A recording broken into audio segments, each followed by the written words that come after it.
What's up guys? Kumusta po kayo dyan? Chris Ride Motovlog nga po pala. Ito po tayo ngayon sa Duwik Sam Incorporated, Lagao Branch, General Santos City.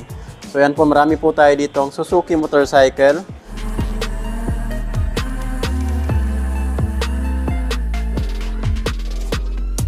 So marami nagpapa-inquire sa akin nitong Suzuki Avenez 125. Your muscular sporty scooter. Mapapansin nyo mga idol, napaka-brusco niya. Napaka-aggressive ng ng design niya dito. Napaka-sporty.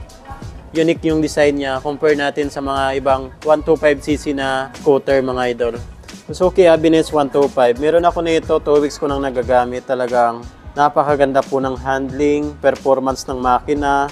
Yung design niya napakaganda po, tapos napaka-practical po mga idol. Kasi napakalaki po ng legroom niya, mapapansin nyo. Kasi nga yung isang galon dito, tapos kung magsusundo tayo sa ating mga estudyante, marami tayong mailalagay dyan like nung bag, plastic envelope, okay na okay dito sa Suzuki Avenez 125 natin. Pagdating naman po sa specs na ito, naka 4-stroke, single cylinder, naka single overhead cam, naka 2 valves. Displacement naman po nito ay 124cc. Ang cooling system naman po nito ay naka air cooled. Ang fuel tank capacity naman po nito ay 5.6 liters. So may kalakihan na po mga idol. Alamin natin yung spot cost nito, tsaka installment update na rin po mga idol. So ayan, ang spot cost po nila dito ay 81,000 po mga idol. So ayan na po yung updated na spot cost ni Duwik sa mga idol. 81,000 po. Dumako naman po tayo sa minimum down payment nito. Down payment po nito 5,000. Mapapasain nyo na po itong Suzuki Avenez 125. 5,000 lang po yung down payment nila. Pagdating naman po sa monthly nito, so ang 1 year naman po nito ay 7,948. Ayan po mga idols. 12 months, 7,948. Sa 24 months naman po, 2 years ay 4,698 mga idol. Rebates pa po yan ng 200 pesos. So ayan po, sa 3 years naman po nito na installment, 36 months ay 3,615. Rebates pa po yan ng 200 pesos kung maaga po tayo magbayad. So nagpa-compute din pala tayo ng 10,000 na down payment, 20,000 na down payment, tsaka 30,000 na down payment po mga idol. Kung magkano na lang po yung monthly natin. Sa 10,000 na down payment po natin, ang 12 months na lang po nito or 1 year ay nasa 7,451. Sa 2 years naman po nito na installment ay 4,410. Sa 3 years naman po ay 3,396 po mga idol. So yan po yung 10,000 na down payment. Rebates pa po yan ng 200 pesos. So dumako naman po tayo kung 20,000 ang ida-down natin sa motor na to. So ang monthly na lang po nito sa 1 year ay 6,458. Sa 24 months naman po mga idol ay 3,833. Yan po yung 2 years niya. Sa 3 years naman po nito, 36 months ay 2,958 po mga idol. Sa 30,000 na down payment naman po natin, ang 1 year na lang po nito ay 5,465. Sa 24 months naman po, 2 years ay 3,256. Sa 3 years naman po nito, 36 months ay 2,520. So ayan na lang po yung monthly niya. Rebates pa po yan lahat ng 200 pesos. Kung maaga po tayo magbayad mga idol. So ayan, sa mga previous naman po nito, meron po silang free helmet, jersey, TPL insurance, at 3 years LTO registration na po mga idol. Meron po silang free Suzuki full face helmet for every purchase nitong Suzuki Avenez 125. Free Suzuki full face helmet po mga idol. At saka yung Boardman Street na 125cc, kasama po yan, may free full face helmet po tayo mga idol.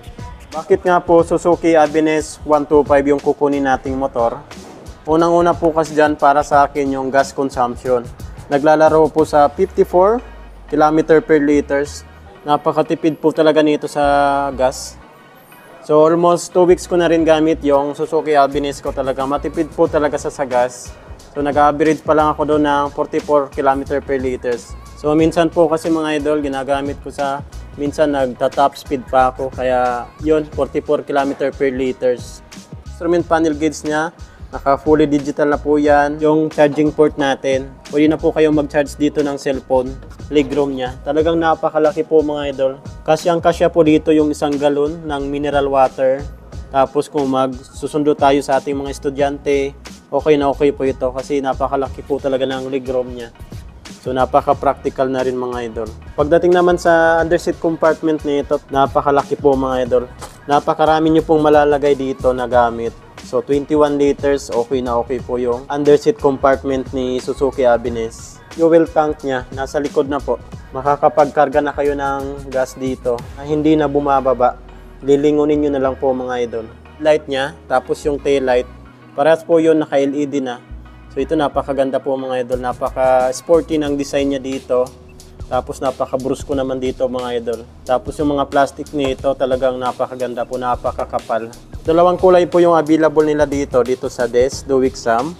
Isa pong matte black na may combination ng glossy black. And then ito naman po yung glossy white mga idol. May konting gray dito na matte. Napakaganda po ng combination niya. So nandito naman po sa left side yung high beam, low beam, turn signal light at horn niya. So dito naman po sa right side natin, meron po siyang kill switch at electric start. So meron din po itong kick start. Ayan po mga idol, meron po siyang kick start. Ayan, oh. So hindi pa rin nawala yung kick start niya. Ang size naman po ng gulong niya dito sa harapan ay 90 by 90 and then 12 inches po. So pagdating naman po sa likod, 80 by 100 and then 10 inches naman po yung laki ng mags niya. Pang kagandahan sa motor na to, itong braking system niya po mga idol. Single pot piston, caliper po siya, naka-hydraulic disc brake at maganda dito kasi naka-combi brake po siya. Since kapag nagbi-brake tayo sa likod, sumasabay yung sa harapan. Kaya naiwasan natin yung biglang semplang, napaka-smooth po ng braking system nito. Basta naka-combi brake po mga idol. Dagdag safety features pa dyan yung side stand niya. Auto-off naman yung makina natin once na nilagay natin yung side stand natin. Pagdating naman po sa tail light at brake light niya, napaka-sporty po mga idol and then napaka-futuristic ng datingan niya. Naka-LED na po yan mga idol. So hindi na po yan naka-valve type, naka-LED na po yung tail light at brake light na ito. Pagdating naman sa signal light na ito, naka-valve type pa po yan mga idol. Bakit nga po Suzuki Avensis 125 yung kukunin nating motor? Unang-una po kasi dyan yung fuel consumption.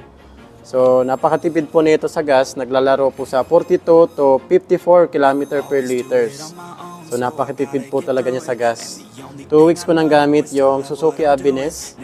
Talagang napakatipid talaga mga idol. Kahit nagta-top speed ako, akyat sa bukid, ginagamit ko pang service sa trabaho. Okay na okay po talaga yung fuel consumption nito. Pangalawa po dyan yung engine performance. So, napaka-aggressive po ng torque nito. 103 po pala yung top speed ko nito. So ayan, sa mga nagbabalak kumuha ng motor na to, Suzuki Avensis 125. Punta na lang po kayo dito sa Des Duwik Sam Incorporated, Lagao Branch, General Santos City. Kung may mga ipapa-inquire pa po kayo sa akin na motor, comment nyo na lang po sa comment section ng ating video. I'd see po tayo palagi. Chris Ride Motovlog. Peace yo!